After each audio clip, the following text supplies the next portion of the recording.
Episode of HardFoul Radio. This is the show that values time and puts God first. Appreciate everybody joining me today. It is a special episode today. So normally go through Wednesdays. We're gonna do title tiles, breakdown, power ranks, top NBA teams, and then every now and again we just get a story or an actual headline that is so meaningful that it can literally take over the entire show. And that's what we got to address today. So today, LeBron James went on Pat McAfee and he let loose. And there's five really core things I want to hit on. And that is obviously we got to do LeBron versus Stephen A. We got to hit LeBron past decades, LeBron versus the average NBA media, LeBron on his podcast, and close it out with my overall takeaway from the day. And it was fun. It was a great time. It was, I think, as a fan of basketball and as a fan of LeBron, there was some of this. This is very nuanced to us that have watched LeBron throughout his career, who has been one of the utmost professional, has always been he keeps his family life secret into it and, close to the vest, which he has every right to do. So this was a side of LeBron we're not used to seeing. He's not as public of a figure as he is. He's one of those famous people on the planet. He's not someone that's just telling everybody's business every single moment of the time. So to get this version of LeBron, this was a lot of fun. So as I was going through topics today and trying to think, okay, what do we need to talk about? This is the story of the day because there's so many implications here. And a lot of these you're going to see there are some recurring themes and there's some recurring topics that even LeBron was addressing. But that's because there's so many people doing the same thing that he said it when he was addressing about his son, that not only am I going to stand up, as the head of my household, I am also going to stand up as an NBA player who deals with a lot of this shit on a day-to-day basis. So let's get into it. LeBron on the Pat McAfee show. It is by far the story of the day.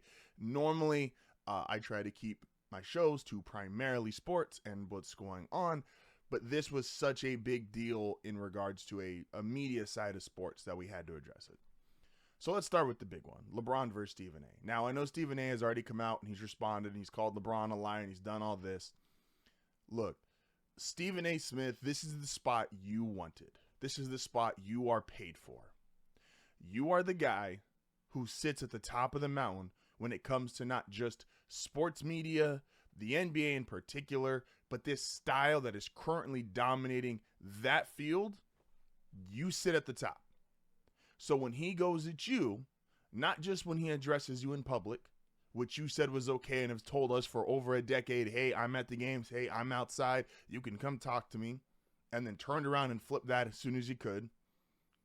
You were the guy who sits at the top, so a lot of this stuff derives from you. The same way I've been very critical of Skip Bayless and his impact on sports media is I'm doing the same kind of thing towards you. And LeBron is handling it the same way. Whereas if you want to sit there, being who you are, what you represent, then you're going to be the person we shoot at first. You get paid to be that person. You embrace being that person. That is your role. And to be fair, LeBron, all he did when in regards to his issue with Stephen A is he said, if you're going to attack me personally, you're going to make comments about me being a father. You're going to make comments about me controlling the organization. You're going to be comments on me as a person, not a basketball player. You're going to make comments about me as a person. I am then going to return the favor and make comments about you as a person. So LeBron, starting here, he goes, look, Stephen A, what he did, can't respect it. He went on a quoting him, he went on a Taylor Swift type of promo, Taylor Swift type of tour run, saying, oh, I don't want to talk it, but since it went public, now I'm going to talk about it. No one believed it when Stephen A said it day one. No one believes it now. And the other guy involved in the altercation, he sure as hell doesn't believe it.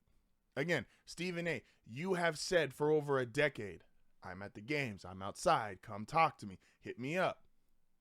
And then you turned it when you said, hey, they reached out because I said something they didn't like, and you said that was weak. You then said him talking to you in person, that was weak. So you're supposedly outside, you're supposedly can be reached by phone, but now when they attempt to do these things that you personally have suggested, now it's weak. Now it's thought of in a certain way. Now it's not the correct way to approach you. Okay. Do we see the hypocrisy here? When LeBron goes at Stephen A., it has nothing. He repeated this several times throughout the entirety of the time he was on Pat McAfee. If you want to say something about the basketball player, go for it. He has a bad game. He's got a bad series. LeBron is not dumb. He's very well aware of the basketball moments you can criticize. He is aware he's got to take 2011 on the chin probably the rest of his life. He's like, look, I didn't play well. We underperformed. We lost that series. It is what it is now. I'm 40. I've got to understand that. He gets that. That is a basketball critique of a basketball player. And no one is in a more justifiable position or has a better understanding of what it's like to be criticized as a human being, as a father, as a parent, as a person, outside of what they do for a profession than LeBron James. We have not had a guy to be this level of superstardom in sports for this long. All the other guys that are in the LeBron James level of greatest or top 2, top 3 at their sport, they're all older guys. Jordan never went through this. NBA media was not what it was now versus back when in the 90s. So by the time NBA media got huge, Jordan was this finished product. His career was done. It was set in stone. We called him the GOAT. And no, everyone's done nothing but throw love, throw love, throw love, because he hasn't done anything. Because if he's playing in a different era, he can't do anything to mess up that perfect legacy. Again, we do it. We do in other sports too. Ken Griffey Jr., the sports coverage, baseball media, sports media wasn't the place. So we just throw love and love and love on Ken Griffey Jr. We don't look at the fact of he missed so many games. We don't look at the fact of he didn't have the playoff success someone of his stature should have. But we hold Mike Trout to that. And again, and Trout's one of the greatest players to ever play baseball. Mike Trout's not LeBron James. There's no comparable to it. Joe Montana in football was 4-0. He's the perfect quarterback. We couldn't do anything to add on to him. You couldn't take anything away. His career was set in stone. So Tom, when he was trying to get there, there's criticism. Mahomes, who has the best start to a career of any quarterback ever, there's criticism there. So no one is more justified to speak on how athletes are critiqued, not just as athletes, but attacked personally, than LeBron James. And Stephen A., again, you're at the top of this. I say all the time, I grew up with a sports center that Stuart Scott, Chris Berman, guys who talked sports. If they were going to be critical, it was about the sport. It wasn't about the person. It wasn't about the human being. And they did that for years, for decades, in fact. It wasn't until we started to get these debate style shows and you and Skip and that impact that you want all the good stuff that comes with it. You want the $20 million plus a year. You want the lifestyle and the attention that comes with it because it's even more money on top of your base contract. The stardom that it creates for you, and you are a star. You are ratings. You are all of these things. But LeBron didn't address you specifically until you started saying non-basketball related stuff. When you started addressing him as a father, when you started addressing him as a man, when you started addressing him as a person, that's when it became personal. And again, you have the crown right now. You are sitting in the biggest chair when it comes to sports media. Everybody is chasing after you, and you're going to say that. And again, and LeBron's right. You went on this huge media run post this interview. If something happened in my life, and even if it was caught on camera or not, if something happened and I was embarrassed about it, or I regret what happened, or I'm like, hey, look, not trying to put a lot of energy on this. Yeah, I might come out and address it once because you do work for Disney, you work for ESPN. I don't doubt that your boss has said, hey, look, man, we got to talk about this. We got to address it. Cool. You do it once and you move on. You don't keep going show to show to show and bring it up as often as you can. And then in one of the most unprofessional things ever, start going, well, that's because he's Shannon's GOAT. He's not my GOAT. Are you 12? Are you 12? There should be a rule when you're at that level of media. If your Centel headlines look believable, something's wrong. NBA Centel tweets something about you and you're like, huh, That sounds like it might be right. You're in the wrong.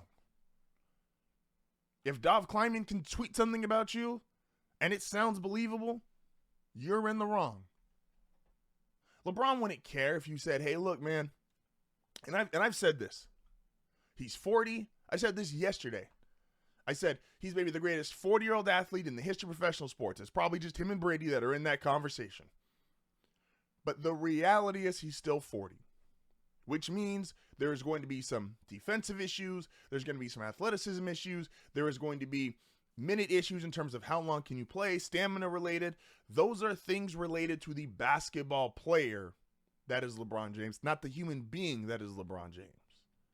So when LeBron takes shots at you and you want to go get on your podcast and you want to go get on your show and, you want to get these clips and you want to get videos and you want to get views and then say, oh, well, I didn't want to talk about this, but since it's literally generating millions upon millions upon millions of views, I guess we'll talk about it. That's hypocritical. That's a poor way to show yourself. And you know what's crazy? And this is actually about to say it's Stephen A. And we've talked about this a bunch here on HardFoul. I've talked about this with Will, Tony. Stephen A absolutely deserved to be where he is. 1,000%. He was a true reporter. He's put in his time. He absolutely deserves to be where he's at.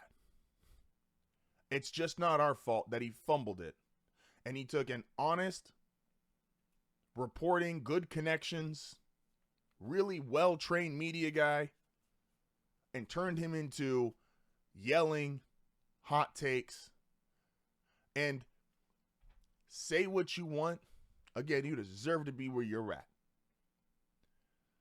But if a company does nothing but go up, up, up, up, and up, and their CEO or their president, whoever's at the top, they goes up, up, and up, and then that changes, and then it starts to go down, down, down, down.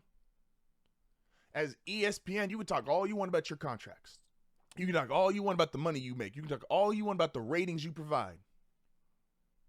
But let's look at ESPN with you at the helm, you being the leading guy, you being the biggest draw on the network, versus beforehand. They weren't firing and cutting people left and right before you were there as far as being the top guy. Now they are.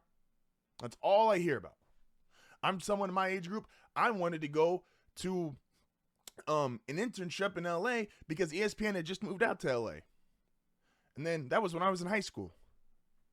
And after 2 years of being in LA, all you hear is ESPN cuts this many employees. ESPN has to lay off this many people. ESPN has to have and that's why you are ascending to the top. They didn't do that when Stuart Scott and Chris Berman. Hell, they didn't do that with Skip Bayless. But since you've been there, that's what's been happening. So LeBron has every right to go at you because you invited it to be a personal conversation when you disregarded and didn't go at the basketball player that is LeBron James. You went at the person that is LeBron James. So yeah, LeBron has every right to say, hey, you're weird. You are clearly taking the situation and running with it in a way that is not genuine in how you told us to approach you. It is not genuine in how you said you wanted to respond. And although on a little side note here, stop being, we're going to get to average NBA media guys. And I guess the only other guy that we really called out by name, because LeBron was trying to be somewhat nice in regards to, like, oh, I heard this report, or I heard this report, or I saw this story. But he also called out Windhorst. I was like, bro, you were trying to like pretend like you acted like you were deep in my circle when everybody knows my circle. You're being disingenuous and you are leading people to believe you know more than you know. And again, you guys go at him personally. Go at the basketball player. Talk about his jump shot. Talk about his three-point percentage. Talk about his, lack of defense if you believe that's where it's at right now with him. Talk about how he fits with Luka. Talk about the Lakers. Can they keep up this? Talk about the basketball player. When you invite the non-basketball player topics about the basketball player, they are allowed to respond to you. You are not given some kind of magic grace or cover behind media. He is allowed to shoot back at you. And that's what he's doing. We're spending the whole episode talking about this. There was so much that LeBron talked about in this Pat McAfee show. It was just crazy, man. This is HardFoul Radio. We're going to take a really quick break, and then we're going to be back. Excuse me. And we're going to be talking about LeBron and his view on past decades in the NBA. This is HardFoul Radio.